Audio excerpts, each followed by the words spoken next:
গরুর দুধের মধ্যে সবসময় জল মেশানো হয় এবং যে দুধওয়ালা যারা দুধ দিতে আসেন গোয়ালা ওনারা কিন্তু মিথ্যে কথা বলে থাকেন।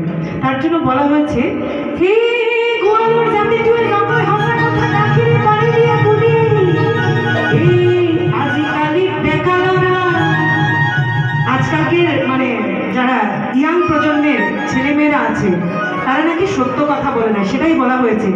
এই আজিকালি